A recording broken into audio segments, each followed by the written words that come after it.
Teman-teman yang dirahmati Allah Subhanahu wa taala, tadi saya buka dengan coba sama-sama kita renungkan salah satu kondisi yang semua mungkin sebagian besar kita tahulah. Ternyata Jepang itu luar biasa ya secara moral, secara etika, secara kedisiplinan. Saya pernah pas turun dari pesawat kan ngambil bagasi dulu tuh di baggage claim. Kalau di kita kan baggage claim itu nggak ada garis pembatas ya. Jadi pada nunggu di samping baggage belt itu kan. Nah kalau mereka tuh ada garis pembatas warna merah. Itu nggak ada satu orang pun yang ngelewatin garis. Semuanya berdiri di belakang garis. Padahal di situ nggak ada petugas, nggak ada polisi, nggak ada siapapun. Kalaupun ada CCTV ya nggak ngaruh-ngaruh amat lah. Kalaupun misalnya dia berdiri sebelah kakinya di dalam lingkaran, sebelah lagi di luar. Tapi karena emang udah bisa teratur, cukup garis mengatur mereka gitu. Ada garis udah selesai, nggak akan dilanggar. Terus kalau ada orang yang mau nyebrang, itu orangnya baru berdiri di sebelah trotoar gitu. Mobil mau lewat dari jauh, mobil udah berhenti. Bukan duluan ya, kalau di kita mah orang udah jalan harus mundur lagi gara-gara mobil duluan misalnya.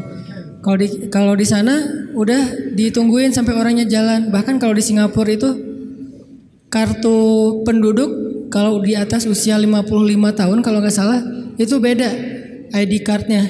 Kenapa? ID cardnya itu ada semacam chip yang bisa dipakai untuk kalau dia mau nyebrang. Dia tempelin kartu ID cardnya itu di lampu merah, itu lampu merahnya bakalan lebih lama dari biasanya. Kalau orang normal lewat, ID cardnya nggak bisa ditempelin, jadi lampu merahnya misalnya 30 detik, ya udah 30 detik. Tapi begitu ada aki-aki pengen lewat nih, nempelin di lampu merah itu jadi 45 detik, 50 detik. Saking menghargai orang yang tua, sampai ada sistem buat kebutuhan mereka. Jadi udah teratur banget, udah rapi banget, udah moralitasnya kalau ketemu kita tuh langsung nunduk gitu ya kan ya. Sampai turun dari pesawat itu ada yang nungguin khusus bagian kayak gitu-gitu. Nggak tahu pegel apa enggak gitu sehari-hari kayak gitu tuh. Dan itu udah biasa. Dan ketika kita belanja di salah satu tempat pembelanjaan tuh cari musola itu kalau kita kan di masjid misalnya ada yang nyari toilet di mana ya nunjuk ya. Kalau mereka nggak nunjuk dianterin. Saya nanya prayer room di mana gitu. Oh Muslim ya dianterin. Nih prayer room dibukain kuncinya dikasih sajadah. Ternyata dia udah nyiapin sajadah. Terus pas dia mau ngambil sajadah dia bilang tunggu sebentar ya saya ambil sajadah dulu. Oh iya dia ambil sajadah. Pas dia datang dia bilang maaf ya udah nunggu lama. Coba. Kita yang pengen sholat kita yang ngerepotin dia yang minta maaf ya nunggu lama. Saya ngambil sajadah dulu. Oh iya ya gak apa-apa. Akhirnya kasih sajadah. Luar biasa emang secara moral. Dan tetap di negeri-negeri yang lain juga ada orang-orang baik kayak gitu. Cuman kalau ini udah sistemik, bukan cuma sekedar improve orang secara personal, tapi udah sistemik. Jadi udah tersistem di mana-mana kayak gitu. Kalau belanja nanya dari mana Indonesia kan Indonesia Jepang mungkin secara kemajuan negaranya mungkin beda lah ya. Harusnya mereka sebagai negara maju pas tahu dari Indonesia biasa aja. Beda kalau misalnya taunya kita dari mana dari Jepang. Oh iya gitu. Ini pas tahu Indonesia. Oh Indonesia. Kayak menghargai gitu. Respect kepada orang lain. Itu udah nggak usah diragukan lah. Dan saya juga salut luar biasa. Di balik semua itu ada sedikit hal yang membuat saya ngerasa oh benar ya. Emang nggak akan sempurna tanpa agama. Orang Jepang itu tingkat bunuh dirinya tinggi banget ternyata. Dalam setahun itu kasus bunuh diri nggak kurang dari 1000 kasus. Dan itu artinya setiap hari minimal ada 3 orang yang bunuh diri. Dan tempat favorit bunuh diri di Jepang adalah di rel kereta. Sehingga kalau misalnya udah ada yang bunuh diri di kereta, itu kereta kan pada berhenti tuh. Dan pada jadi stuck kan di beberapa stasiun gitu, beberapa jalur. Akhirnya banyak yang rugi. Maka dari pihak, kalau di kita mungkin KAI-nya, langsung nyediain bus gratis buat para pelajar untuk jadi alternatif karena keretanya nggak beroperasi, ada yang bunuh diri. Saking favoritnya bunuh diri dengan cara nabrakin diri ke kereta, akhirnya ada peraturan siapa yang bunuh diri di rel kereta, berhasil atau gagal, maka keluarganya akan membayar denda sekian puluh juta. Kenapa? Karena dia bunuh diri tapi ngerugiin orang lain. Bikin semuanya jadi susah, sistemnya jadi berhenti. Sehingga dibikin peraturan, kalau bunuh diri di kereta maka keluarganya harus membayar denda sekitar kalau nggak salah hampir 90 juta. Bayar denda. Jadi keluarganya juga nahan kalau ada yang mau bunuh diri. Tapi tetap aja masih favorit. Kalau di Korea itu, Korea Selatan, favoritnya bunuh diri dengan cara loncat dari jembatan, terutama di musim dingin. Kalau di Jepang itu dengan cara nabrakin diri ke kereta, bukan ditabrak kereta, orang nabrak kereta. Kenapa bisa kayak gitu? Dan angkanya terlalu tinggi. Ada masalah dikit, bunuh diri. Kayak misalnya mereka gagal dalam satu tugas gitu. Itu saking putus asa, saking malunya, saking kayaknya udah nggak ada lagi harapan buat hidup, nggak ada lagi alasan, mereka langsung bunuh diri. Kemarin pas saya kesana tuh lagi ada kasus bunuh dirinya itu bisa ada jasa bunuh diri. Jadi ada kalau di kita mungkin ojek online, di sana bunuh diri online.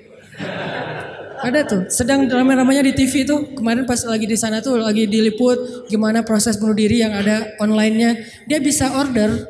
Jadi kayak semacam aplikasi gitu. Aplikasinya bunuh diri. Ini kayaknya perlu diciptakan juga. Nih aplikasi bunuh diri dia order, terus telepon langsung online ke orang yang eksekutornya. Saya mau bunuh diri. Oh di mana? Jam berapa? Gimana? Ada beberapa menu tuh. Bisa klik bunuh diri kereta, bunuh diri minum obat, bunuh diri diapain misalnya. Tapi nggak ada menu bunuh diri dengan cara diputusin, itu belum. Padahal itu kayaknya lebih membunuh ya. Secara pelan-pelan. Jadi dia bisa ngeklik, dia bisa order, bisa pesan gitu. Akhirnya orangnya datang ke rumah, ada yang di-skap, ada yang dibenamin ke dalam ditenggelamin ke air, ada yang diikat ke digantung, ada yang macam-macam. Sehingga ada satu eksekutor yang udah membunuh belasan orang dan itu lagi rame di Tokyo, lagi dibahas di TV-TV Tokyo. Ternyata bunuh diri juga sampai ada kayak jasanya gitu. Kalau bahasa kita sampai ada aplikasi bunuh diri. Saking tingginya tingkat bunuh diri. Kenapa masalahnya? Masalahnya akhlak mereka udah luar biasa kepada manusia, kepada alam, tapi hati mereka kosong. Sehingga bisa dibilang di dalamnya itu rapuh. Nggak akan tough menghadapi masalah-masalah sekecil apapun. Nggak lulus kuliah, bunuh diri nggak lulus kuliah. Misalnya bete dikit, hari ini kok panas banget ya, bunuh diri. Enggak kayak gitu amat juga sih. Nah ini artinya tingkat putus asanya terlalu tinggi karena tidak ada daya tahan di dalam hatinya. Dan ketahanan seseorang di dalam hati itu tergantung tingkat tawakalnya kepada Allah Subhanahu wa taala. Makin dia bergantung kepada Allah, makin dia woles, makin dia nggak gampang yai'as, nggak gampang putus asa ketika punya masalah. Nabi Yusuf itu kan masalahnya bertubi-tubi. Ketika Nabi Yusuf dilemparkan ke dalam sumur, ketika Nabi Yusuf dipenjarakan, ketika Nabi Yusuf difitnah, ketika Nabi Yusuf banyak masalah Nabi Yusuf. Tapi pesan Nabi Yakub alaihissalam kepada anak-anaknya, la tai'asu min rauhillah. Baik kepada Yusuf ataupun kepada kakak-kakaknya. La tai'asu min rauhillah. Janganlah kalian berputus asa dari rahmat Allah. Kenapa? Allah itu maha menolong. Ketika kita bergantung kepada Allah, nggak ada yang mustahil. Selalu ada harapan ketika kita berikan harapan itu kepada Allah. Tapi kalau kita berikan harapan itu kepada makhluk, kadang-kadang harapannya semu. Karena makhluk itu, manusia itu sifatnya kullu man 'alaiha fan. Nggak ada yang bisa benar-benar total, nggak ada yang bisa benar-benar abadi, itu nggak bisa. Tapi kalau kita letakkan harapan kita, lalu kita berikan hanya kepada Allah, roja kita hanya kepada Allah Subhanahu wa taala, maka tidak ada kata al-ya's. Tidak ada kata putus asa dalam kamus seorang mukmin. Laisa min akhlaqil mu'min al-ya's. Putus asa itu bukanlah sifat atau akhlaknya orang yang beriman kepada Allah. Sehingga kenapa bunuh diri itu menjadi dosa besar dalam Islam? Padahal kan nggak ganggu orang kan, kecuali tadi bikin macet sistem kereta. Itu juga nggak parah-parah banget lah, nggak sampai gara-gara kita bunuh diri orang akhirnya jadi misalnya celaka gitu, nggak, jarang lah. Apalagi bunuh dirinya sendiri, gantung diri. Kan bunuh diri itu nggak ganggu orang lain. Kenapa dianggap dosa besar? Karena bunuh diri ini sama aja dia tidak mengakui kebesaran Allah Subhanahu wa taala. Dia tidak berpegang lagi kepada Allah. Dia putus asa dari rahmat Allah Subhanahu wa taala. Padahal Allah selalu mengatakan la tayasu. Jangan putus asa, aku kasih nih, aku kasih. Tapi dia bilang enggak akan dikasih. Berarti dia kufur kepada Allah Subhanahu wa taala dan merugikan dirinya sendiri. Ketika mentalnya kayak gini, walaupun akhlaknya baik, tapi dia tidak punya daya tahan menghadapi masalah, maka dia akan selalu mengakhiri masalahnya dengan cara bunuh diri. Dalam Islam kasus bunuh diri bisa dibilang hampir nggak ada kalau dalam sejarah Nabi dan para sahabat. Satu-satunya ada kasus bunuh diri itu bunuh diri dalam peperangan ada. Dia lagi dibacok, lagi bertempur terus dibacok sama musuh, banyak luka, nggak tahan dengan rasa sakit, kena kayak tombak gitu di perutnya, karena nggak kuat dengan rasa sakit, dia tekan lagi tubuhnya ke tombak itu supaya cepat mati.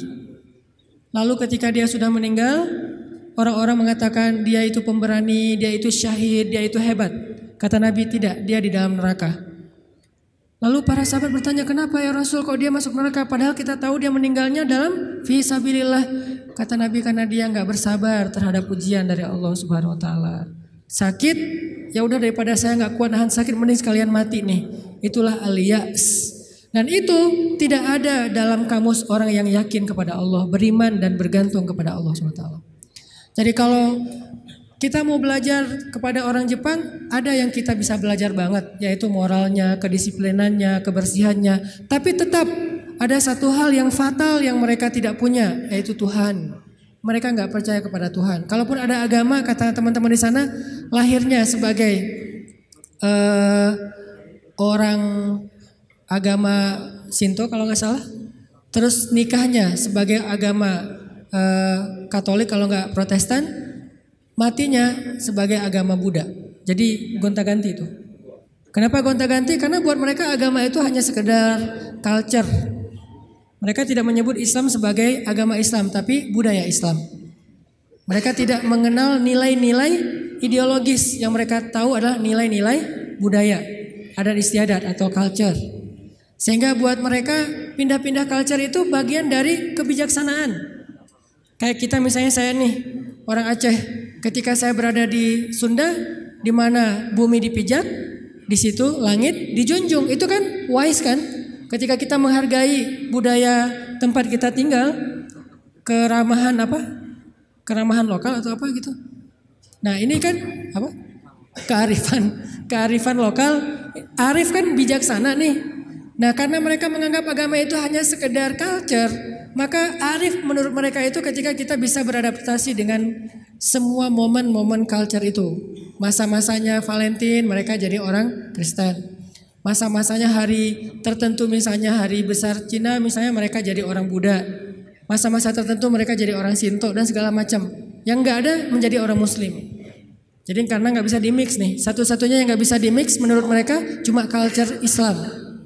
Yang lain bisa dimix. Culture Islam nggak bisa dimix sama mereka sehingga nggak bersentuhan langsung. Ini artinya mereka melihat semua itu hanya sekedar moralitas. Bukan sebuah nilai ideologis yang menguatkan mental, bukan. Sekedar moralitas. Culture Islam moralitas, culture yang agama-agama lain yang kita sebut itu moralitas, termasuk culture Jepang itu adalah moralitas. Tapi mentalnya lemah, sehingga ketika mereka punya masalah di dalam dirinya, mereka nggak punya pertahanan sama sekali. Sedangkan kita melihat ad-din, melihat Islam adalah sebuah nilai yang membangun mentalitas kita.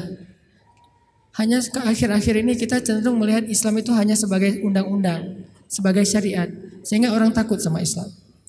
Seolah-olah kalau kita mau menegakkan Islam, yang kepikiran itu cuma kisos, yang kepikiran itu cuma cambuk. Padahal Nabi menerapkan itu juga akhir-akhir setelah mentalitasnya udah mantep nih. Setelah pemahaman agamanya udah komprehensif, setelah diedukasi, baru kemudian penutupnya adalah menyempurnakan keadilan dengan cara menegakkan hukum. Kalau ada orang yang bilang misalnya, ngapain sih Tuhan katanya pengasih tapi kok menciptakan neraka? Sebetulnya jawabannya logis banget dan sederhana kan? Karena tanpa ada surga neraka tidak ada keadilan.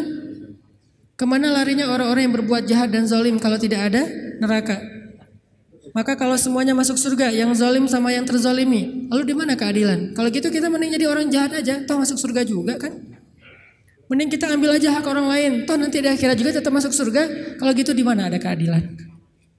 Keadilan Allah itu justru menciptakan surga dan neraka. Cuman pintu surga lebih banyak daripada pintu neraka. Dan Allah selalu memberikan peluang untuk selamat dari api neraka dengan cara mengampuni dosa. Allah Maha Adil. Allah gak mengatakan kalau udah cap neraka udah gak akan lagi berubah. Enggak. Kalau kamu buat dosa sekali gak akan diampuni, pasti masuk neraka. Enggak. Disitulah Maha Rahman. Selain Allah adil, Allah juga Rahim, Rahman, Rauf, apalagi banyak sifat-sifat Halim. Allah menciptakan keadilan dengan adanya surga, adanya neraka. Tetapi Allah selain adil, Allah juga Maha Pengasih. Dengan apa? Kalau ada yang berbuat dosa gak langsung dihukum sama Allah. Kita sering buat dosa, emangnya langsung dihukum? Enggak. Kadang-kadang memang Allah langsung negur, tapi bukan hukuman. Karena kalau dihukum harusnya lebih dari itu. Kalau ditegur, karena kadang-kadang kita nggak sadar dengan cara-cara yang baik. Allah kasih sedikit, ada cemeti sedikit, biar kita dicambuk sedikit, ditoel dikit ya. Biar kita sadar. Supaya apa? Biar kita sadar. Biar dengan kesadaran itu kita menjadi lebih baik, lebih bermanfaat, lebih berkualitas hidupnya. Allah nggak langsung menghukum kita. Kalau Allah mau menghukum kita dengan dosa kita, kayaknya kita nggak ada yang berada di sini sekarang nih. Udah celaka dari dulu-dulu juga. Sekali kita minum, sekali kita narkoba, sekali kita berzina, sekali kita membunuh, sekali kita mengambil hak orang lain, udah langsung celaka. Kenapa masih bisa hidup? Kenapa masih bisa berada di masjid? Dan ini keistimewaan yang Allah kasih kepada kita. Orang yang sering nyakitin Allah masih diundang ke rumah Allah. Kan Allah baik banget tuh. Coba kita, ada yang sering nyakitin kita, mau diundang ke rumah kita? Di telepon aja kita reject terus, kalau perlu di blok, gak bisa nelpon lagi, unfollow segala macam, left group. Allah kita sakitin berkali-kali, kita cuekin, kita selingkuhin dalam bahasa kita mah ya. Gimana selingkuhin? Selingkuhin akidah. Kita bilang percaya sama Allah, tapi kita jalan sama yang lain. Kita bilang inna sholati wa nusuki wa mahyaya wa mamati lillahi rabbil alamin. Itu kan sama aja kayak seorang cowok bilang ke cewek, aku gak bisa hidup tanpa kamu. Iya kamu, kan gitu. Inna sholati wa nusuki wa mahyaya wa mamati lillah. Iya lillah, gitu kan. Tapi kenyataannya kita merasa seolah-olah Allah gak lihat, kita jalan sama yang lain. Allah tahu? Tahu banget. Kalau perempuan mungkin gak tahu kita jalan sama yang lain. Ketika nanti dia tahu, akhirnya dia shock, panik, dia luar biasa tersakiti. Tapi kalau Allah, setiap kita jalan sama yang lain tuh Allah ngelihat.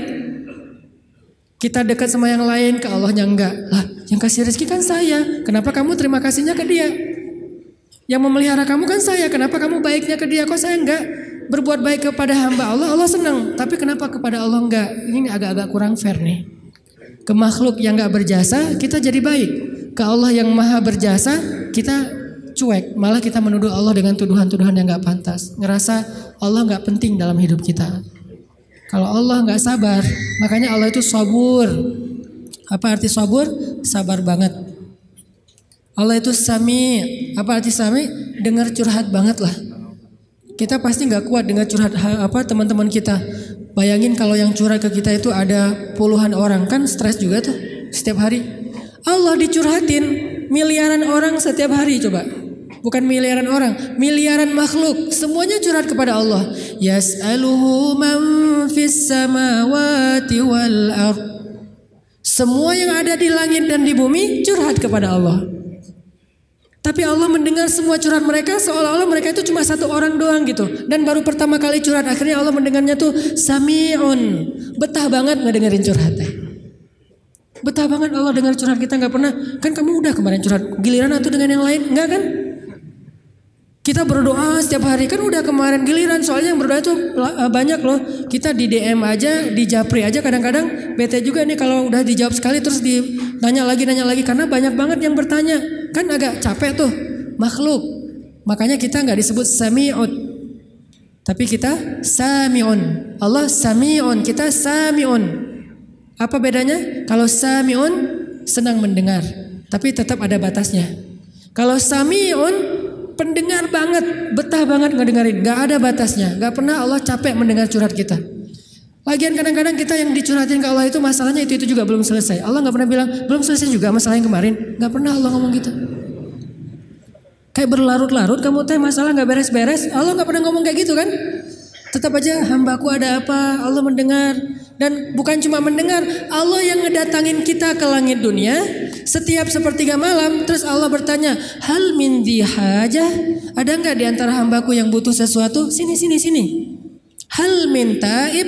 Adakah di antara hambaku yang pengen taubat? Sini aku terima taubatnya. Hal min mustaghfir? Adakah di antara hambaku yang pengen minta ampun? Sini aku ampuni dosanya. Allah datangin kita, Allah nawarin jasa kepada kita. Masih kita bilang juga Allah nggak berjasa dalam hidup kita? Masih kita bilang kita nggak butuh Allah Subhanahu Wa Taala? Fa bi ayyi ala'i rabbikuma tukadziban. Jadi teman-teman, ada orang kadang dalam kehidupan kita itu berjasa banget sampai kita nggak bisa ngelupain dia. Salah satunya dalam hidup saya misalnya yang paling berjasa itu ibu nomor satu pastinya ya. Kedua istri. Orangnya ada soalnya di sini. Ibu, istri. Kalau selain keluarga, oke, itu keluarga. Selain keluarga, siapa yang paling berjasa? Dalam hidup saya itu salah satu yang cukup banyak ngebantu saya itu adalah salah satunya nih. Ada saudara saya, Ustadz Muhtarom namanya, dosen Unpad, tinggal di Antapani. Beliau yang pertama banget nampung saya ketika saya baru hijrah ke Bandung. Ketika saya nggak tahu tinggal di mana, nggak punya rumah kontrakan, ngontrak juga nggak bisa. Beliau nampung saya tinggal di rumah beliau beberapa lama di Antapani. Beliau kenalin saya dengan ibu-ibu Masjid Salim. Nih dari Mesir nih, mau nggak dengerin ceramahnya? Enak loh, padahal saya juga masih bingung ceramahnya gimana ya. Nggak pernah ceramah. Sekali-kali ceramah yang kebalik kan Allah Shallallahu Alaihi Wasallam, Rasulullah Subhanahu Wa Taala. Sekali-kalinya ceramah kebalik saking nervousnya. Disuruh ceramah sama Ustadz Muhtaram, nih ceramah. Akhirnya ibu-ibu ngundang-undang saya awal-awal dikenalin di Bandung. Berjasa banget sehingga kalau misalnya beliau miss call nggak keangkat sama saya, langsung saya telepon balik. Kalau beliau SMS, langsung saya read, langsung typing, langsung bales. Kenapa? Karena saya merasa beliau berjasa dalam hidup saya. Adakah yang lebih berjasa dalam hidup kita daripada Allah Subhanahu Wa Taala? Toh beliau juga hamba Allah. Allah yang mengirim beliau untuk saya. Allah yang mengirim ibunda untuk saya. Allah yang mengirim istri saya untuk saya. Kalau Allah nggak kirim istri saya buat saya, nggak mungkin saya bisa nikah sama dia. Kan saya sering cerita, saya bukan tipe dia banget. 4 pantangan pada diri dia tuh ada di saya. Ya Allah, jangan itu, jangan itu, jangan itu, jangan itu ada di saya semuanya. Coba kalau Allah nggak membolak-balikan hati dia, mana mungkin saya nikah sama dia kan? Kayak mustahil gitu, karena bukan tipe dia banget. Ya Allah, jangan yang orang Sumatera, jangan brewokan, jangan yang dop. Udah dop, brewokan pula. Jangan anak pesantren, karena mungkin beda kebiasaannya, terlalu soleh kali menurut dia gitu ya. 4-4-nya ada pada diri saya, terutama yang dop dan Sumatera nih. Orang Sumatera kuliah di Mesir, dan Mesir mah Sumateranya Arab. Arab itu kayak kita, ada Sundanya, ada Jawanya, ada Betawinya, ada Sumateranya. Mesir itu Sumateranya Arab. Di Mesir tuh nggak ada cerita kita nungguin bus di halte tuh nggak ada. Yang ada ngejar bus.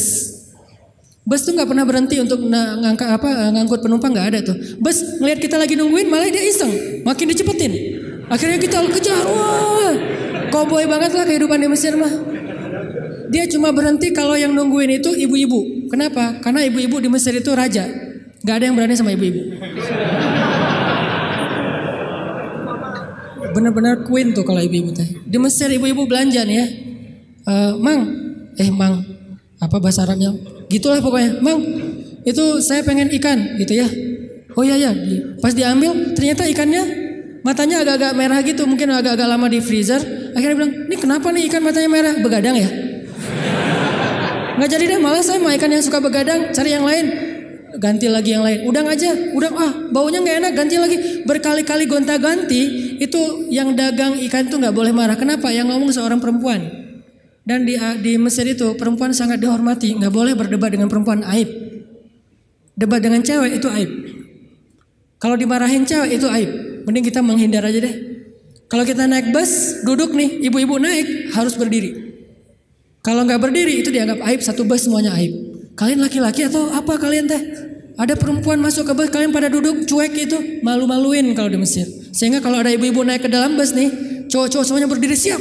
Silakan pilih kursi yang mana aja. Ibu-ibu boleh memilih. Kalau di kita kan laki-laki memilih, enggak, salah. Ini ibu-ibu yang memilih, saya mau yang di situ. Kenapa? Cowoknya ganteng. Dia milih tuh. Terserah dia mau duduk di mana. Cuma dua, ibu-ibu sama ulama. Kalau ada ulama Al-Azhar, karena ulama Al-Azhar, dosen-dosen saya di Al-Azhar itu nggak punya mobil pribadi. Mereka hidupnya sederhana. Gajinya gede sih, tapi asal gajian langsung ngasih beasiswa kepada mahasiswa yang kurang mampu. Kalau udah gajian tuh saya ngerasain sendiri nih. Dia gajian ngambil di admin ya. Karena dulu nggak ada transferan. Mesir itu agak-agak terlalu ya gitulah, manual ya, nggak ada transfer. Satu-satunya komputer di ruang admin tuh dipakai main kartu. Karena dia nggak ngerti sistem komputerisasi akun kayak gitu tuh akuntan tuh nggak ngerti dia tuh. Tahu satu-satunya komputer dipakai main kartu. Main kartu pas kita lagi ngantri, Om kita lagi ngantri nih, ntar tunggu dulu nih, dikit lagi nih belum beres nih, gitu coba. Tapi menghargai banget kepada orang tua, ulama, ibu-ibu. Nah, ada dosen saya ngambil gaji. Gajinya kurang lebih sekitar 2.000 pound. 1 pound itu dulu sekitar 3.000 rupiah. Lumayan lah ya. Hampir 10 juta gajinya. Dia ngambil gaji sekitar 10 juta. Langsung datangin mahasiswa yang kita lagi nongkrong di depan kelas, di depan kampus. Ditangin, ya abnai. Manggilnya lembut. Anak-anak, kata dosen teh. Kalian udah beli buku kuliah belum? Kita senyum-senyum. Padahal udah, tapi senyum-senyum aja. Mau bilang udah, jujur. Mau bilang enggak boleh dusta ya. Senyum-senyum aja. Oh ya udah nih, beli buku. Alhamdulillah. Akhirnya kita beli buku, cuman bukan buku kuliah, buku tambahan gitu kayak buku sejarah, buku apa. Alhamdulillah. Dia ngasih dari 10 juta, 5 juta itu buat anak-anak. Dan itu kebiasaan di sana tuh dosa-dosanya. Makanya karena hidupnya kayak gitu, sederhana, nggak punya kendaraan. Dosen kalau mau ke kampus bareng dengan kita pagi-pagi tuh naik bus. Cuman kalau kita ngejar, kalau bus supirnya nggak berani disuruh dosen Al-Azhar ngejar bus kan nggak mungkin ya. Kalau ngelihat itu ada penampilan dosen, langsung busnya berhenti. Begitu dosennya naik langsung jalan tuh, nggak peduli kita lagi di tangga kayak di apa, nggak peduli deh. Kan dosen dulu yang naik nih.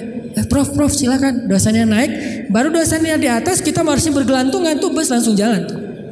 Sampai ada beberapa mahasiswa Malaysia karena nggak terbiasa mungkin. Mereka kan biasanya naik taksi nih, karena beasiswa dari kampus dari kerajaannya gede. Kalau kita kan beasiswanya dari Al-Azhar. Mesir itu negara miskin, tapi ngasih beasiswa puluhan ribu mahasiswa asing. Negaranya miskin, tapi bisa ngasih beasiswa, luar biasa. Nah Malaysia nggak dikasih. Negara yang tidak dikasih beasiswa di Asia itu Malaysia dan Brunei, karena dianggap udah sejahtera. Akhirnya mereka terbiasa naik taksi nih. Begitu mahasiswa Malaysia sekali naik bus, gak terbiasa naik bus ala-ala Mesir gitu. Turunnya membelakangi arah jalannya bus. Kebayang kan? Gelundung gitu kan. Kita mahasiswa Indonesia ketawa-ketawa aja. Wah lucu. Kalau kita kan udah biasa koboi ya. Kejar bus, terus turunnya sambil lari. Kadang-kadang kalau bawa barang itu barangnya dilempar dulu ke dalam bus langsung dikejar naik gitu. Udah biasa lah kayak gitu-gitu di Mesir. Tadi cerita apa tadi teh? Hubungannya? Ya gitulah nggak ada hubungannya. Pokoknya balik lagi ke tema ya. Intinya ketahanan hati kita itu ketika kita dekat kepada Allah Subhanahu Wa Taala. Jadi nggak ada ceritanya dalam kamu seorang mukmin ada masalah baper udah gitu bunuh diri, nggak ada. Tergantung tawakal kita kepada Allah. Coba rasain ketika kita lagi ngerasa enak nih hubungannya sama Allah. Sama ketika kita lagi jauh dari Allah. Terus dua-duanya dikasih masalah. Mana yang lebih nyaman buat kita? Kalau kita pas lagi dapat masalah, pas lagi dekat sama Allah, itu akan bertahan banget. Saya pernah ngerasain itu. Saya karena kan sering ditolak ya ceritanya ya. Curhatlah dikit lah ya. Kalau ditolaknya lagi jauh dari Allah, itu baper. Tawaf Sungai Nil kan. Mau loncat, aduh dalam takut ada kuda nil gitu. Gak loncat, buat apa lagi hidup kalau kayak gini ya. Kenapa kayak gitu lemah? Gara-gara jauh dari Allah. Kalau ditolak pas lagi dekat sama Allah, gak apa-apa. Yang penting jangan ditolak sama Allah kan gitu. Ditolak, ya Allah pasti engkau mau ganti yang lebih keren ya. Husnuzon kan, aku tergantung prasangka hambaku. Ya udah bertahan. Orang makin dekat sama Allah, makin tough, makin bisa survive dalam menghadapi masalah. Makin tuh. Kenapa? Karena survive seseorang dalam menghadapi masalah itu bukan soal dia punya uang atau enggak, dia punya teman atau enggak, dia sehat apa enggak. Soal mentalnya, hatinya kuat enggak menghadapi masalah. Baru dia bisa tough dan survive. Ada orang yang secara fasilitas hidup udah nyaman, kenapa masih bunuh diri? Termasuk tadi tuh di Jepang itu kan jaminan sosial tinggi banget ya, luar biasa ya. Sampai ada teman saya, bukan hanya berlaku untuk warga Jepang, untuk warga asing yang kerja di Jepang tetap dapat jaminan sosial karena pajaknya tinggi. Ada teman saya yang ngelahirin, setelah dia nikah hamil lahir, itu anak biaya ngelahirinya ditanggung pemerintah, terus ibunya boleh cuti selama 6 bulan, tapi tetap dapat gaji full setiap bulan. Cuti 6 bulan, gaji fullnya setiap bulan. Ditambah lagi dengan bonus karena udah punya anak. Dikasih bonus, jadi punya anak dikasih bonus. Makanya di sana tuh kayaknya orang menikah itu semangat ya, nggak pengen istiqomah jomblo lah ya. Karena jomblo nggak ada bonus di sana. Begitu nikah dapat bonus, begitu punya anak dapat bonus. Tapi ada batasannya, anak nggak boleh banyak-banyak juga. Makin nambah anak, makin nambah pajak. Jaminan sosialnya tuh tinggi. Tapi kenapa kok malah gampang putus asa?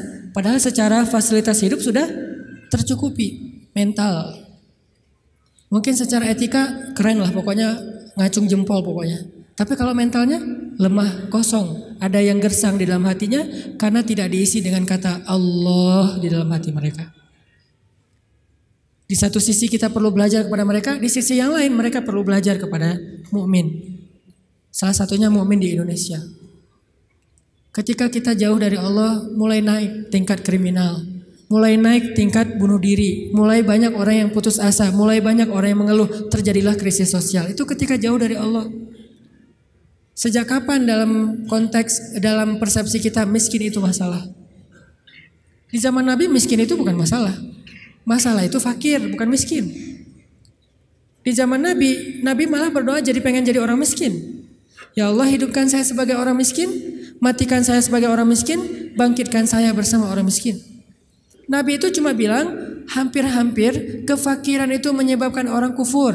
Itu teks hadisnya, kadal fakru ayyakuna kufran, bukan miskin jadi kufur. Nggak ada teks kayak gitu. Terjemahan kita yang keliru. Orang miskin itu dekat dengan kekufuran. Gak ada teks hadis kayak gitu. Yang ada fakir dekat dengan kekufuran. Terus apa bedanya miskin dengan fakir? Miskin itu kurang harta. Kalau fakir itu kurang syukur. Makanya Nabi dalam konteks miskin malah berdoa pengen jadi orang miskin. Supaya hisabnya gampang. Tapi kalau dalam konteks fakir, Nabi malah bertauz, Allahumma inni a'udzubika minal fakri. Ya Allah, aku berlindung kepadamu dari kefakiran. Maksud kefakiran di dalam doa Nabi itu bukan kurang harta, tapi kurang syukur, kurang qanaah dengan apa yang diberikan Allah Subhanahu wa taala. Mental. Makanya salah satu misi Allah menurunkan Islam, mengutus Nabi Muhammad SAW itu adalah membangun mentalitas manusia yang kita sebut dengan mukmin muslim. Mentalnya yang dibangun, sehingga dengan mental itu lahirlah kebaikan-kebaikan yang sifatnya moral, kebaikan yang sifatnya akhlak, kebaikan yang sifatnya ritual, ibadah. Tapi semuanya berawal dari mental, termasuk sabar, mental. Yang menyebabkan seseorang gak gampang panik, mentalnya. Dan mental itu tergantung keyakinan dia kepada Allah Subhanahu wa taala. Masih ingat kisah Nabi ditodong senjata? Nabi lagi di rest area, lagi duduk. Cuman waktu itu nggak ada yang jual tahu Sumedang ya. Lagi duduk nih di rest area, istirahat sebentar lah, perjalanannya cukup macet. Ada kren jatuh di kilometer berapa kemarin teh. Istirahat. Lagi duduk di rest area, jauh dari para sahabat. Biasanya Nabi duduknya itu di antara para sahabat. Kali ini beliau pengen menyendiri. Kenapa pengen menyendiri? Mungkin beliau nggak enak mau nolak sahabat yang curhat. Gak enak menolak sahabat yang ajak ngobrol. Karena sahabat juga kan kalau dekat Nabi curhat, ngobrol panjang lebar, minta selfie segala macam kan. Nah Nabi pengen me time lah, gak pengen diganggu. Kalau udah terlanjur bareng dengan mereka, Nabi tuh gak enakan banget orangnya. Kalau udah Nabi boleh curhat enggak? Nabi gak mungkin bilang enggak. Gak ada kata-kata enggak dalam kamus Nabi itu. Yang ada, oh ya boleh, walaupun beliau udah capek banget. Nah akhirnya pengen ngambil me time, gak mau diganggu, sendiri. Sahabat juga pengertian, oh Nabi lagi pengen sendiri, ya udah menjauh. Ternyata itu jadi kesempatan buat orang kafir, musuh yang pengen membunuh Nabi. Dia langsung datang, nodong senjatanya, pedangnya di leher Nabi. Itu pedang yang sangat tajam, kalau ditarik dikit, udah aja langsung Nabi kegorok. Dia todong di leher Nabi, tinggal ditarik doang. Dia bilang, Muhammad, sekarang kamu jauh dari orang-orang yang mengawal kamu, sahabat-sahabat kamu. Kalau saya gorok leher kamu nih sekarang nih, siapa yang bisa nolong kamu? Di situ kelihatan tawakal Nabi itu, gambaran tingkat tawakal Nabi itu benar-benar hakut tawakulih. Kayaknya rasa-rasanya nggak ada di antara kita yang bisa tawakal sekeren itu. Tapi setidaknya kita bisa mengambil itu sebagai inspirasi. Ternyata tawakal itu menguatkan mental. Walaupun gak sekuat Nabi memang. Nabi kan di atas rata-rata ya, manusia paling istimewa lah. Siapa yang bisa nolongin kamu Muhammad? Nabi dengan tersenyum melihat ke arah dia dengan tenang mengatakan Allah. Saking mantepnya kata-kata Nabi sampai bikin orang itu gemetar, jatuh tuh pedangnya. Kita belum bisa kayak gitu. Ketika kita datangin, Pak saya mau melamar anak Bapak. Kamu ngasih makan apa buat anak saya? Allah yang ngasih makan. Astagfirullahaladzim. Iya terima. Gak bisa. Langsung gemetar tuh orang. Mertua langsung gak bisa berdiri. Mana bisa kita naklukin mertua dengan kata-kata kayak gitu kan. Kemarin aja tadi pagi saya disuruh minta sharing di Mabes TNI aja. Saya yang gemetar. Biasanya kan enjoy gitu, ceramah santai dan cari-cari bahan ngebully. Mau ngebully TNI, bayangin. Di depan jenderal-jenderal, bintang 2, bintang 3, nih mau ngebully apa ini? Saya kan mati langkah kalau nggak ngebully ya. Jadi bingung mau kayak gimana. Udah aja kaku nggak jelas kayak itu, salting pokoknya sampai mereka juga ngeliat ini ceramah atau lagi curhat ya, nggak jelas gitu. Artinya kita tuh nggak punya mental kayak Nabi tuh. Menghadapi makhluk aja kadang-kadang keder. Nabi menghadapi orang yang satu-satunya paling memusuhi beliau, udah siap pengen menggal kepala beliau. Coba imajinasikan deh adegan itu. Karena kalau cuma baca teks sejarah nggak akan dapat apa-apa. Oh gitu doang. Padahal kita juga nggak bisa kayak gitu kan. Bisa nggak kita ketika lewat satu jalan terus digonggong sama guguk misalnya. Terus kita santai. Kamu dan saya sama-sama hamba Allah. Bisa nggak kayak gitu? Sehingga dia langsung melipir. Oh ya salah, sorry. Salah ngegonggong ustadz ya. Gak gitu kan? Tetap aja kaget. Walaupun gak takut mungkin kaget pasti. Dengan suaranya nyentangnya baru sekali dia bersuara langsung. Oh udah gitu jaim-jaim melihat orang ada yang lihat gak saya kaget gitu kan ya. Tapi Nabi gak sama sekali kayak gitu. Dia todong dan orangnya itu preman. Bayangin tatoan preman yang udah biasa bunuh orang. Bunuh orang buat dia itu kayak hobi. Kayak kita ngopi gitu. Aduh hari ini belum bunuh orang gitu. Jadi sakit kepala kalau belum bunuh orang. Orang kayak gitu tuh nodong Nabi pakai senjata yang udah tajamnya luar biasa. Ditarik sedikit langsung udah Nabi bisa kegorok. Nabi menjawab dengan tenang. Allah yang nolong saya. Dia gemetar. Jatuh pedangnya diambil balik, ditodongin balik sama Nabi. Sekarang kalau saya pengen bunuh kamu, siapa yang nolong kamu? Kata dia, engkau wahai Muhammad. Nabi tersenyum, diambil pedangnya dikasih lagi kepada dia. Nabi gak takut dibalikin lagi kayak tadi, gak. Dikasih lagi sama Nabi. Nabi itu orangnya bisa menaklukkan hati orang seketika tuh. Ketemu langsung berubah hatinya kalau hatinya baik. Satu-satunya yang gak bisa ditaklukkan itu kalau hatinya memang diisi dengan kesombongan. Karena itu sudah ditaklukkan oleh setan. Kalau hatinya bersih baik, Nabi bisa membujuk hati orang. Itu keahlian Nabi SAW. Akhirnya dia dapat lagi pedangnya disarungkan. Dia jadi malah duduk ditarbiyah sama Nabi. Jadi curhat, saya tuh galau berat ya Rasulullah. Tadi gini sekarang jadi curhat. Jadi baper. Gimana nih Rasul, mending saya putusin aja gitu Rasul. Malah cerita tentang masalah pribadi.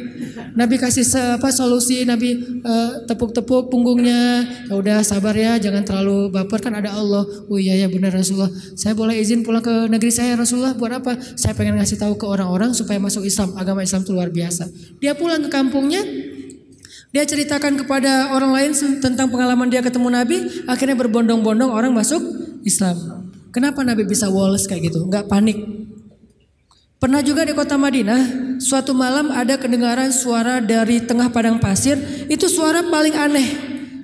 Kita nggak bisa meniru. Yang jelas ilustrasinya, suara itu bisa bikin orang kayak Umar ketakutan. Bayangin.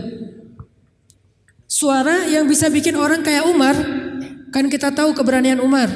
Setan aja takut sama Umar kan? Tapi Umar kali ini takut dengan suara itu, coba. Umar lewat jalan misalnya nih depan Pusdai lewat, udah steril, setan gak bakalan lewat jalan situ.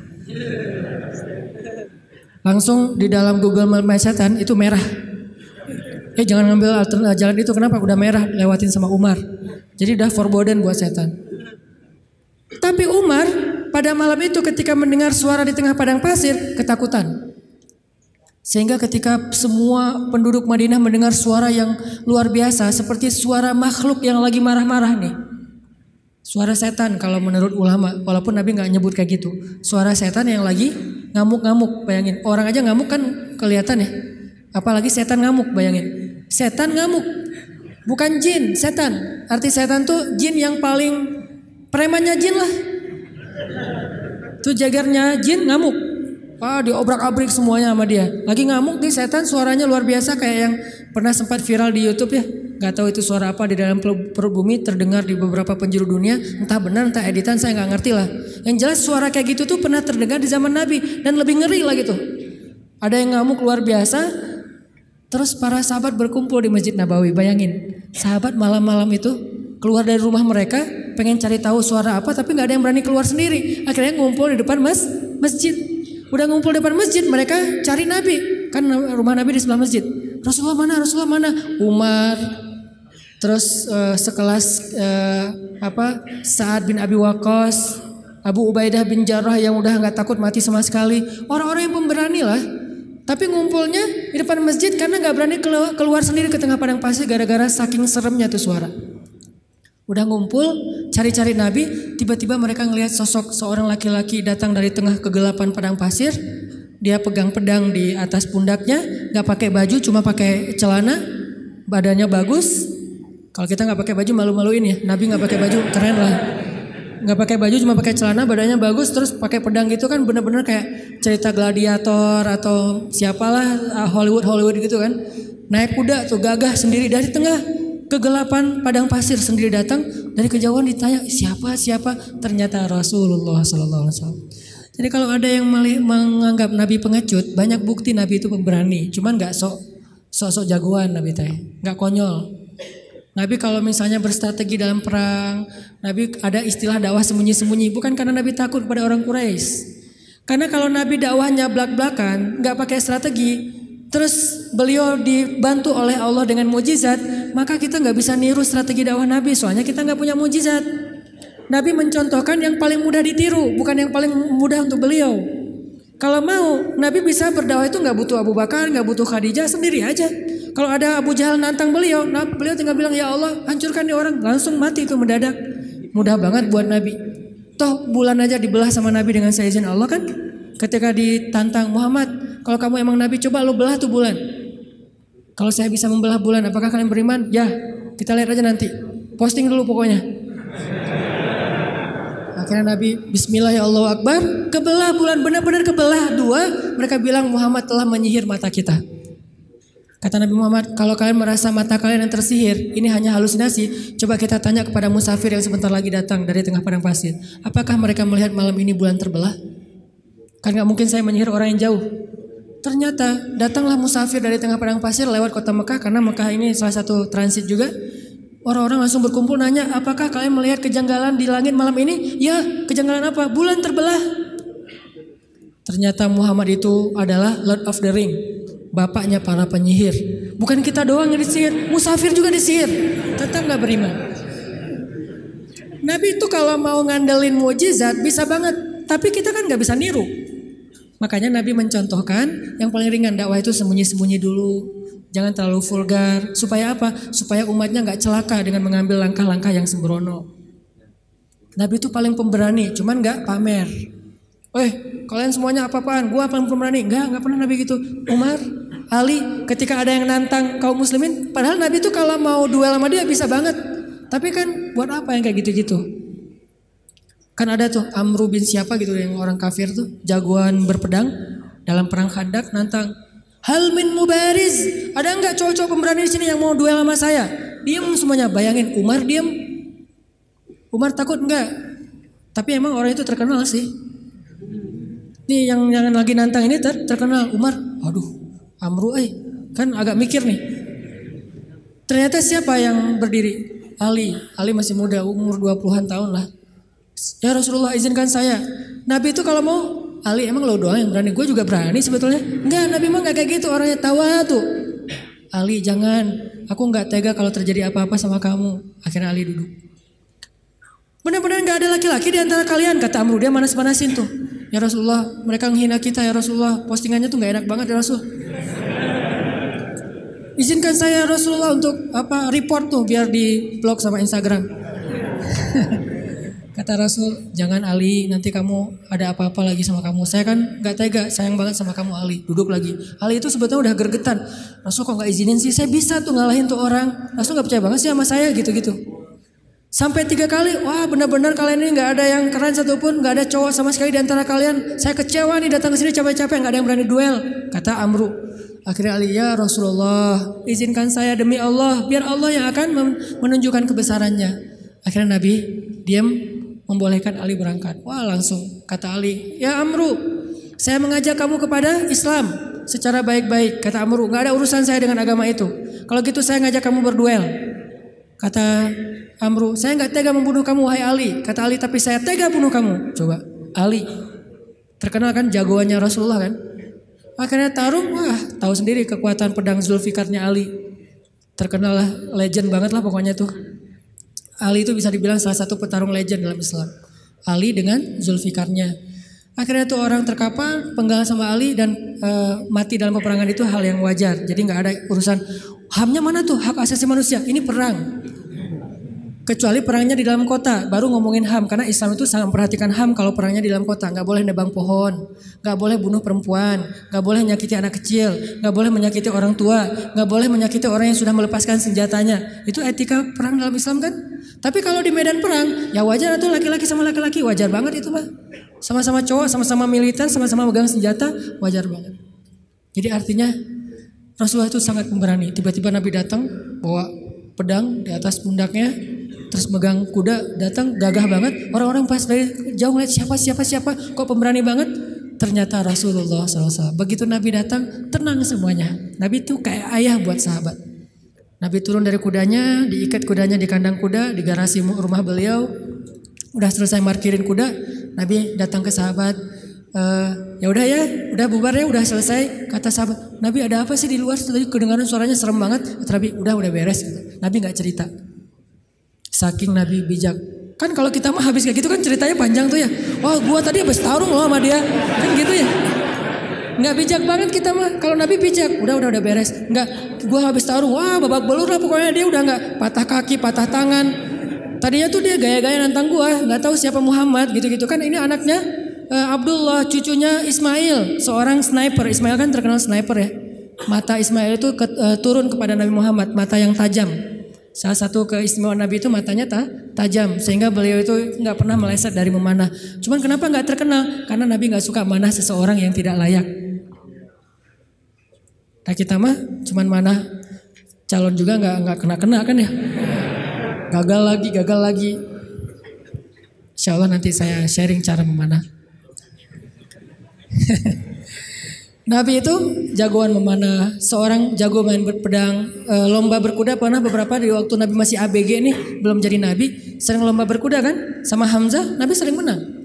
Jadi jago kuda, jago manah sambil berkuda itu udah biasa buat Nabi. Cemen lah itu mas, kecil, sepele, kayak kita ngemil doang itu mah. Gak ada apa-apanya buat Nabi. Tapi apakah Nabi pamer? Enggak, udah beres. Gak ada Nabi cerita, wah tadi gua berantem tuh sengit banget sampai 10 ronde loh. Gak ada cerita kayak gitu. Ini menunjukkan bahwa keberanian Nabi SAW bukan hanya karena beliau punya fisik yang ideal, tapi karena punya iman yang ideal. Bilal bin Rabah itu fisiknya nggak ideal, bukan masalah warna kulit, tapi dia lemah. Karena warna kulit itu sekarang bukan lagi ukuran keren nggak keren, malah sekarang makin dof tuh kan makin gimana gitu ya. Makin dof katanya makin apa istilahnya? Ya, nggak enak nyebutnya dalam masjid. Nah, Bilal itu mungkin dia orang yang kulit hitam, tapi bukan itu masalah Bilal. Fisiknya lemah. Pernah tarung sama Wahsy, sama-sama dari budak Habasyah. Itu nggak perlu 1 ronde, setengah ronde juga selesai. Sekali dorong Bilal jatuh langsung nggak berdaya. Saking lemahnya Bilal. Terkenal fisik Bilal itu lemah. Ada yang lebih lemah daripada Bilal, siapa? Abdullah bin Mas'ud. Sampai dijuluki kaki burung belibis. Saking kaki Abdullah bin Mas'ud itu kecil banget sehingga tendang sedikit langsung jatuh tuh, nggak ada kuda-kudanya Ibnu Mas'ud. Tapi kenapa Ibnu Mas'ud ini bisa membunuh Abu Jahal dalam perang Badar? Kenapa Bilal bisa bertahan seperti gunung Uhud ketika disiksa berbulan-bulan lamanya? Padahal fisiknya lemah. Sampai orang-orang kafir Quraisy juga heran. Sekarang siapa yang kuat? Dulu kita pikir Wahsy itu kuat. Dulu kita pikir Umayyah bin Khalaf kuat. Tapi ternyata Bilal lebih kuat dari mereka semuanya ketika sudah beriman. Lalu ketika mereka bertanya kepada Bilal, ya Bilal, setan apa yang merasuki kamu tiba-tiba kamu jadi orang yang tangguh? Kata Bilal, iman. Bukan setan. Iman yang masuk ke dalam hati saya. Dan itu meneguhkan seseorang. Wathabbit aqdamana. Jadi sabat. Makanya teman-teman, kalau kita mau gak gampang panik, mau woles, mau survive, mau tough menghadapi masalah, mau terisi jiwa kita, sehingga kita selalu punya hope, punya harapan, dan tidak pernah berputus asa, isilah hati kita dengan iman kepada Allah. Gimana mengisi hati kita dengan iman? Belajar yakin sama Allah. Buat saya agama itu bukan wawasan, bukan sekedar wawasan, tapi agama itu motivasi. Karena kita udah belajar banyak wawasan agama, kalau nggak ada dorongan motivasi nggak beramal juga. Kita butuh motivasi agama, motivasi akidah, bukan ilmu akidah doang. Motivasi fikih bukan cuma tahu hukum fikih, motivasi akhlak bukan cuma tahu norma-norma akhlak. Nah, salah satu motivasi akidah adalah belajar yakin sama Allah. Karena walaupun kita tahu Allah itu rububiyah, Allah itu asma, sifat, uluhiyah, Allah itu ayat kursi, Allah itu surat Al-Muluk, Allah itu Al-Ikhlas. Kalau kita nggak yakin sama Allah, semua itu cuma jadi wawasan. Ketika kita punya masalah, tetap aja kita gampang berputus asa. Jadi putus asa nggak putus asa, bukan dia berstatus ustadz, LC, MA, doktor, ulama, tapi siapa yang diantara mereka paling yakin dan berserah diri kepada Allah SWT, itulah yang bertahan. Nanti silakan baca di dalam Al-Quran kisah-kisah ketika para sahabat terjepit, ketika para sahabat dalam keadaan lemah, apa yang membuat mereka kuat? Hasbunallah, cukup bagi kami Allah. Dan kata-kata itu kalau di kita sekedar zikir, kalau di mereka iman. Kalau sekedar zikir gak ngaruh buat mental kita, walaupun tetap berpahala pastinya kalau ikhlas. Tapi ke mental kita gak ngaruh. Kita udah bilang hasbi Allah. Kok saya masih galau Ustadz? Berarti belum jadi iman, belum jadi belief, belum jadi faith. Baru sekedar kata-kata dalam bentuk ritual zikir. Baru jadi syair buat kita. La haula wala quwata illa billah, subhanallah, alhamdulillah, Allahu akbar. Baru jadi syair-syair yang berpahala buat kita. Tapi belum menjadi motivasi dan keyakinan di dalam hati kita. Belajar yakin. Jadi ilmu itu tempatnya di sini. Bukan di sini. Di sini mah bonus. Tapi kalau di sini banyak, di sini nggak ada, maka ilmu itu tidak berarti apa-apa di sisi Allah. Kalau di sini ada, walaupun di sini sedikit, maka itu jadi sesuatu. Bilal, siapa lagi? Yang ilmunya sedikit tapi amalnya luar biasa. Khalid itu kan kalau sholat ayatnya itu aja ya. Asal sholat Al-Ikhlas, kita banget lah pokoknya. Jadi ada teladan nih. Kenapa lo ikhlas terus kayak Khalid? Khalid itu kalau sholat ayatnya ayat pendek gitu. Sampai orang komplain, kan dia sebagai amir ya, sebagai komandan militer, begitu sholat di lapangan, di tempat peperangan, dia ngimamin sholat. Orang udah bisa nebak, lihat aja ya, pasti kalau nggak Al-Ikhlas, Al-Falaq, An-Nas. Kayak kita banget lah pokoknya. Al-Ikhlas, Al-Falaq, An-Nas. Dan itu udah otomatis, nggak sengaja lagi, udah kayak gitu, emang udah ngalir. Satu paket, sholat pasti itu. Sampai orang komplain, Khalid, kangen sekali-kali ganti ayat yang lain. Sekali-kali ayatnya yang panjang gitu, biar kita lebih semangat. Kata Khalid, maaf ya, hafalan saya cuma segitu-segitunya. Soalnya saya sibuk dengan tugas-tugas militer, jadi gak sempat ngafal Quran. Kalau kita tugas militer enggak, hafal juga enggak ya. Kalau Khalid karena sibuk dengan tugas militer, dia sebagai jenderal bintang 4, yang tugas ekspansi militernya tuh banyak banget. Merintis dari awal sampai ke Irak, ke Yaman, ke Suriah, kemana-mana lah. Akhirnya gak sempat ngafal Quran secara konsen kayak Ibnu Mas'ud, Ibnu Abbas. Maaf ya gitu. Tapi tetap amalnya banyak walaupun hafalannya sedikit. Kenapa? Karena ilmu buat mereka tempatnya bukan di dalam wawasan kepala, tetapi keyakinan di dalam hati. Belajar iman. belajar, yakin kepada Allah. Sehingga kita tetap respect kepada orang-orang Jepang dalam urusan moralitas, tapi kadang kita merasa kasihan kepada mereka. Moralitasnya udah sempurna, tapi kenapa mereka bisa baik kepada makhluk, gak bisa baik kepada Khalik yang udah ngasih semua kebaikan itu untuk mereka. Agak-agak kurang fair nih. Kurang kayaknya ada yang klise. Ke manusia baik, ke alam baik, tapi ke pencipta manusia dan alam gak diakui gitu. Ini kan agak klise ya. Nah ini kita agak kasihan. Nah, alhamdulillah teman-teman Indonesia di sana tuh giat banget melakukan dakwah sehingga banyak banget orang Jepang yang udah masuk Islam. Ketika dia masuk Islam dia sadar, oh ternyata emang ini yang dibutuhkan bangsa Jepang selama ini. Yang lain udah keren lah, tapi ini masih kurang nih. Mereka sendiri yang testimoni yang nggak dipunyai oleh bangsa Jepang itu adalah Islam. Kalau punya Islam sempurna, udah nggak ada lagi yang perlu dikritisi, udah nggak ada lagi yang perlu dicari-cari celahnya, udah ideal banget. Tapi itulah makhluk. Tidak ada yang sempurna, sehingga tugas kita bukan menjudge, bukan menghakimi, bukan menjelek-jelekan, bukan mengeneralisir. Tugas kita adalah saling mengisi. Di satu sisi kita respect dengan moralitas orang Jepang, di sisi yang lain kita tetap yakin tanpa iman semua itu tidak akan pernah benar-benar hakiki. Ibarat casingnya bagus, tapi nggak ada software apa-apa di dalamnya. Jadi nggak bisa terlalu optimal dipakai juga. Itulah kita. Mudah-mudahan kita belajar juga kepada bangsa-bangsa yang udah modern tapi mereka disiplin walaupun mereka nggak tahu teks-teks agama supaya nggak jadi bumerang buat agama kita teman-teman. Kalau selama ini mungkin banyak yang ngelihat Islam itu sesuatu dengan sebelah mata, bukan Islamnya yang remeh, bukan Islamnya yang nggak sempurna, yang nggak ideal. Kita yang belum menunjukkan idealnya Islam kepada manusia. Bisa jadi yang menjelek-jelekan Islam itu bukan orang di luar Islam. Kita sendiri tanpa kita sadari. Gimana caranya menjelekkan Islam? Kita mungkin gak menghina Islam, gak menghina Al-Quran, gak menghina hadis. Tapi akhlak kita yang gak sabar, sama saja seperti kita menampilkan wajah Islam yang tidak ideal, yaitu wajah kita atau akhlak kita. Ketika kita memakai baju Islam, di situ ada tanggung jawab besar. Kita harus tunjukkan Islam yang indah, Islam yang ideal kepada semua manusia. Saya juga kadang-kadang sedih ngelihat Arab Saudi terutama karena di situ pusatnya Islam kan. Ketika kita udah sering ke luar negeri, ke Jepang, ke Korea, ke Singapura, kemana-mana gitu yang teratur, pergi ke negeri pusatnya Islam, baru juga sampai di bandara, baru di imigrasi, itu kita udah kayak jomplang banget gitu. Di Singapura imigrasinya, kalau misalnya kita bawa bayi, dikasih jalur khusus bagi yang bawa bayi, biar cepet, nggak perlu ngantri. Terus kalau misalnya kita salah ngantri dikasih tahu, udah ada yang petugasnya senyum ngasih tahu, dikasih form supaya kita ngisi sambil jalan. Di Jeddah kita udah ngantri, mereka ngobrol sambil minum teh. Ngobrol berdua. Ya kita ngantri nih. Kalau kita agak protes sedikit, Pak, saya udah ngantri tadi, dia marah-marah kepada kita. Ini kasihan. Bukan Islamnya ya, orangnya yang tidak bisa menunjukkan betapa indahnya Islam. Nabi nggak pernah nyontohin kayak gitu loh.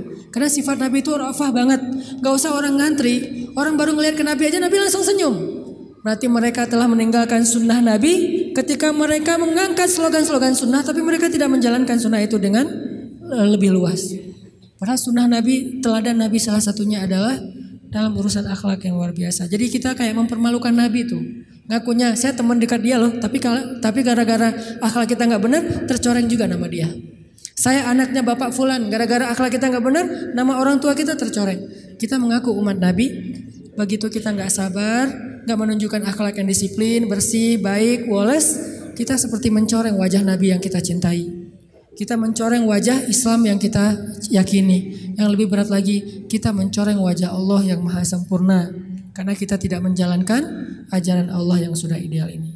Jadi teman-teman, jangan sampai lagi terjadi kesalahpahaman terhadap agama, terhadap Islam, terhadap Allah. Mungkin bukan salah dia secara murni, tapi karena ngelihat realitas daily dari Muslim dan Jepang. Bukan konsep Islam dan konsep agama Shinto, bukan. Antara Muslim dengan orang Jepang. Ya kita introspeksi diri, berarti kita harus memperbaiki diri lebih lagi dari sekarang, sehingga suatu saat orang akan melihat Islam itu bukan teori, tapi yang didisplay dari Islam itu akhlak. Teori itu main course, tapi appetizernya akhlak. Begitu datang langsung dihidangkan appetizer yang nikmat gitu, akhlak, buah, langsung dikasih jus gitu. Sementara kita appetizernya bukan akhlak, main course. Datang-datang langsung nasi goreng, lada gitu ya. Kan orang kaget ya. Kasih dulu akhlak. Supaya enak ya, buahnya tuh segar gitu, buahnya tuh manis. Udah selesai appetizer dengan buah-buahan, kasih main course, fikih, ibadah, dan segala macam. Nanti closingnya, dessertnya kasih akhirat, kebesaran Allah Subhanahu Wa Taala, ideal. Nah ini tugas kita semuanya. Sebagai muslim, sebagai anak muda, sebagai bangsa Indonesia, semua tanggung jawab itu ada di pundak kita. Bukan hanya di pundak ustadz, bukan hanya di pundak ulama. Siap insya Allah? Mudah-mudahan ke depan orang memeluk Islam karena takjub dan respek. Karena tanpa itu sulit bagi kita juga berdakwah. Nanti malah jadi bumerang ya. Kalian ngajarin Islam, tapi akhlak orang Islam tuh gimana katanya. Walaupun Islam tetap ideal, akhlak muslimnya aja yang mungkin perlu diperbaiki. Itu aja teman-teman. Banyak kesimpulan yang bisa kita ambil. Sederhananya adalah yuk belajar lebih yakin kepada Allah. Supaya fisik kita lebih baik, hati kita juga lebih baik. Sehingga kalau luar dalamnya udah sama, zahir dan batin, sirah dan sarirah, insya Allah kita menjadi seorang muslim yang kafah, muslim yang ideal. Allahumma ighfir lana dzunubana wa liwalidayna warhamhuma kama rabbayana shighara. Ya Allah, ampunkan dosa-dosa kami ya Allah. Yang mungkin gara-gara ketidaksabaran kami, gara-gara akhlak kami yang belum sempurna, kami secara tidak sengaja telah mencoreng kemuliaan Engkau ya Allah. Kami secara tidak sengaja telah mencoreng kemuliaan Islam.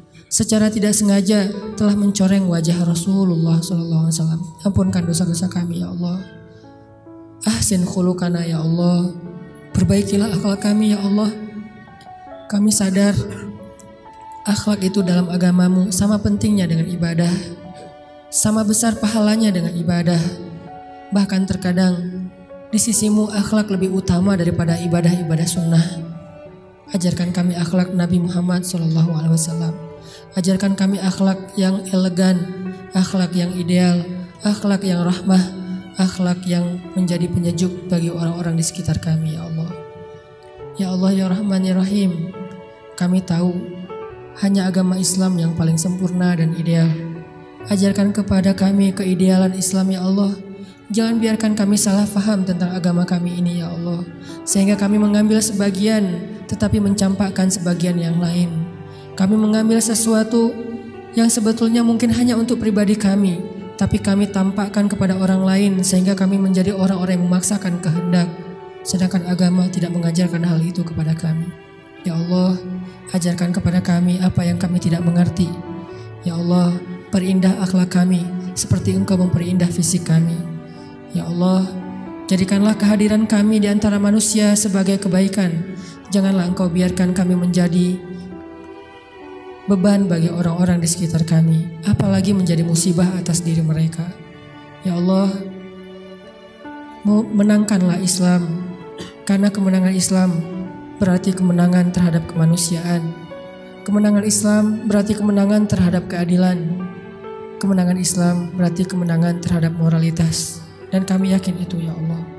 Kemenangan Islam bukanlah kemenangan dalam hanya paksaan-paksaan hukum, tapi kemenangan Islam adalah kemenangan akhlak, kemenangan nilai-nilai baik.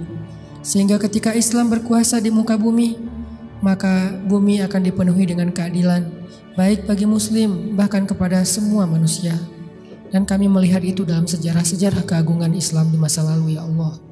Ya Allah, istiqomahkanlah kami di jalan-Mu ya Allah. Istiqomahkanlah kami untuk selalu dekat kepadamu ya Allah. Kuatkanlah iman di dalam hati kami ya Allah. Jangan biarkan kami menjadi orang-orang yang lemah yakinnya kepadamu ya Allah. Sehingga ketika iman kami lemah kepadamu, semuanya akan bermasalah. Semuanya akan jadi musibah. Kami akan gampang berputus asa. Ajarkan kami imannya Rasulullah SAW. Ajarkan kami imannya Umar bin Khattab, imannya Abu Bakar As-Siddiq, imannya Khadijah, imannya Aisyah, imannya para sahabat-sahabat yang mulia, baik muhajirin maupun ansar. Ya Allah, damaikanlah bangsa kami ya Allah. Hindarkanlah kami dari perdebatan-perdebatan yang hanya menambah permusuhan di antara kami. Ajarkan kami perdebatan yang elegan, perdebatan yang ilmiah, perdebatan yang dipenuhi dengan rasa saling menghargai antara satu dengan yang lain. Jauhkan kami dari permusuhan dan perpecahan belah ya Allah. Jauhkan kami kaum muslimin dari saling menuduh kesalahan atas saudara-saudara kami, dari saling menuduh kesesatan atas saudara-saudara kami.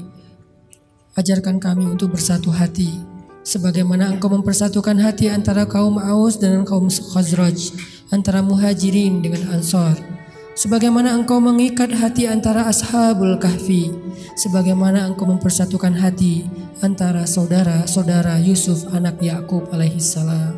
Ya Allah, berilah petunjuk-Mu kepada pemimpin-pemimpin kami, karena kami yakin pemimpin itu bisa menjadi orang yang pertama di antara kami yang masuk ke dalam surga-Mu karena keadilannya, bisa juga menjadi orang yang pertama dan paling dalam nerakanya karena kezalimannya.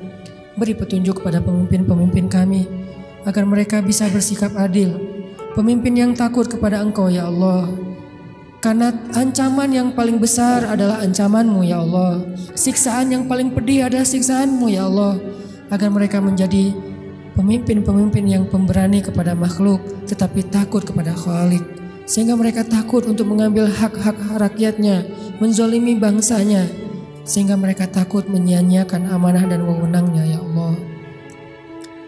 Berilah rahmat-Mu kepada ulama-ulama kami ya Allah. Jadikanlah ulama di antara umat seperti matahari di siang hari. Jadikanlah ulama perannya benar-benar seperti peran Nabi di tengah-tengah para sahabat. Karena kami pernah mendengar ya Allah, Nabi bersabda, al-ulama warathatul anbiya, ulama itu adalah pewaris Nabi. Maka siapa yang menyakiti ulama sama saja dengan menyakiti Nabi. Siapa yang membantah ulama sama dengan membantah Nabi. Siapa yang menjelek-jelekan ulama, memfitnah ulama sama dengan memfitnah Nabi. Dan tidak ada yang menyakiti Nabi kecuali orang-orang munafik ya Allah. Lindungilah kami dari sifat kemunafikan. Jangan sampai kami berselisih dengan para ulama kami ya Allah, karena itu adalah dosa besar bagi kami. Engkau akan murka kepada seorang anak yang durhaka kepada ayah dan ibunya. Begitu juga Engkau murka kepada seorang umat yang durhaka berbantah-bantahan kepada ulamanya. Ya Allah, ajarkan kami menjadi suami yang teladan bagi istri dan anak-anak kami, teladan yang baik. Ajarkan kami menjadi istri yang taat kepada suami, menjadi penyejuk bagi hati suami-suami kami ya Allah, sebagaimana Khadijah, sebagaimana Aisyah menjadi penyejuk hati bagi Rasulullah SAW. Ajarkan kami menjadi seorang suami yang penyabar, seperti sabarnya Rasulullah, seperti sabarnya Umar, seperti sabarnya Ali bin Abi Thalib radhiyallahu anhum ajma'in. Ya Allah, berkahilah negeri kami, bantulah dakwah kami. Sungguh tidaklah kami berdakwah kecuali karena kami cinta kepada agama ini, karena kami cinta kepada negeri ini, karena kami ingin memberikan karya-karya yang positif, membangun negeri dan menjalankan agama yang Engkau amanahkan kepada kami ya Allah. Bantu kami dalam dakwah kami ya Allah. Bujuklah hati-hati pemuda Islam di Indonesia agar kami sama-sama berhijrah dan belajar agama lebih baik, agar kami memperbaiki akhlak kami, agar kami lebih dekat dengan rumah-rumah-Mu ya Allah. Ya Allah ya Rabbana, beri kami kebaikan di dunia dan kebaikan di akhirat. Lindungilah kami dari azab api neraka. Rabbana atina fid dunya hasanah wa fil akhirati hasanah wa qina adzabannar. Subhanakallahumma wa bihamdika asyhadu an la ilaha illa anta astaghfiruka wa atubu ilaik.